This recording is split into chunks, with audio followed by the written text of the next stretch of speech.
খুঁটিনাটি রান্নাবাটি কুকিং চ্যানেলে আপনাদের সকলকেই স্বাগত জানাই। আজকে বানিয়ে নেব আবারও একটা সুন্দর নিরামিষ রান্না। চলুন তাহলে রান্নাটা করেই ফেলি এবং একই সঙ্গে আপনাদের সঙ্গে শেয়ারও করে নিই। এই জন্য প্রথমেই আমি হাই ফ্লেমে কড়াই বসিয়ে দিলাম। কড়াই দিয়ে দিলাম পরিমাণ মতো সরষের তেল। তেল মোটামুটি গরম হয়ে এসেছে, তাই এবার আর দেরি না করে দিয়ে দিচ্ছি কিছু পরিমাণ মুগ ডাল। মুগ ডালটা আগের থেকে ধুয়ে একটু শুকিয়ে নিয়েছিলাম।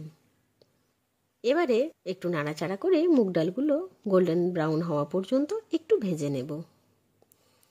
একটু মুগ ডাল ভাজা হয়ে গেলে একটা সুন্দর গন্ধ চারিদিকে কিন্তু ছড়িয়ে যায়। এই গন্ধই কিন্তু এই রান্নার বিশেষত্ব। এই রান্নাটা আমি আমার কাকিমার কাছ থেকে শিখেছি। আসল কথা, হাতে কলমে কখনো খুব একটা করিনি। যতবার বাপের বাড়ি যাই ততবার কিন্তু কাকিমা এই রান্নাটা আমার জন্য করবেই করবে। তাই ভাবলাম আজকে না হয় এই রান্নাটাই আপনাদের সঙ্গে শেয়ার করে নিই। মুগ ডালগুলো কিন্তু ভালোভাবে ভাজা হয়ে গেছে, তাই এবারে দিয়ে দিচ্ছি কেটে এবং ধুয়ে রাখা কাঁচা কুমড়ো। কুমড়োটা পাকা হলেও অসুবিধে নেই, আমি কিন্তু এখানে কাঁচা কুমড়োই ব্যবহার করেছি। এবার সুন্দরভাবে নাড়াচাড়া করে কুমড়োটাকে একটুখানি কষিয়ে নিচ্ছি। না খুব একটা ভাজতে হবে না, মোটামুটি একটু উলটপালট করে নিলেই হবে। উলটপালট করা কিন্তু কমপ্লিট, তাই দিয়ে দিলাম স্বাদ মতো লবণ এবং পরিমাণ মতো হলুদ। আবারও নাড়াচাড়া করে হলুদ এবং লবণ সবজির মধ্যে ভালোভাবে নাড়াঘাটা করে মাখিয়ে নিচ্ছি। সুন্দরভাবে হলুদ এবং লবণ মাখানো কমপ্লিট, তাই এবার দিয়ে দিলাম বেটে রাখা আদা। এবার সেটাকেও একটু নাড়াচাড়া করে কষিয়ে নিচ্ছি। তবে বেশিক্ষণ নয়, মাত্র 1-2বার খুন্তি চালিয়ে নিলেই হবে। এবার দিয়ে দিলাম জিরে বাটা। একই রকমভাবে জিরে বাটাটাও ভালোভাবে কষিয়ে নিচ্ছি। ব্যাস এই রকম পদ্ধতিতে 2-4 বার কনস্ট্যান্ট নাড়াচাড়া করে সমগ্র সবজিটা ভালোভাবে কষিয়ে নেব। এবার সুন্দরভাবে নাড়াঘাটা করে নিচ্ছি এবং দিয়ে দিলাম কিছু পরিমাণ জল। কুমড়োগুলোকে ডুবন্ত জল দেব না, মোটামুটি অর্ধেক জল দিলেই হবে। দেখুন পরিমাণটা কড়াইয়ে দেখলেই বুঝতে পারবেন।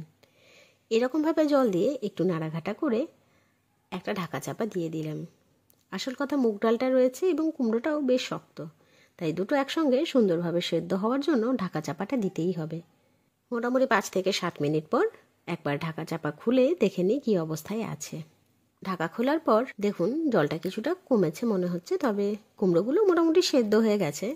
ডালটা এখনও খুব একটা সেদ্ধ হয়নি, তাই আর কিন্তু ঢাকা চাপা না দিয়ে নাড়াচাড়া করেই গ্যাসের ফ্লেম মিডিয়াম করে বাকি রান্নাটা করে নেব।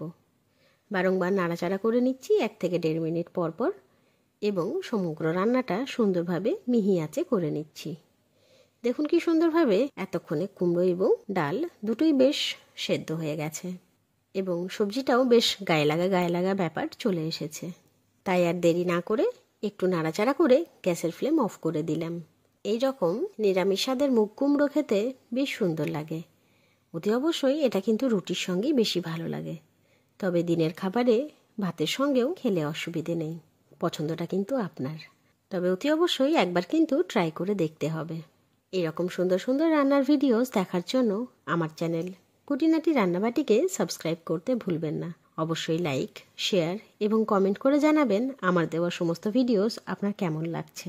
ধন্যবাদ।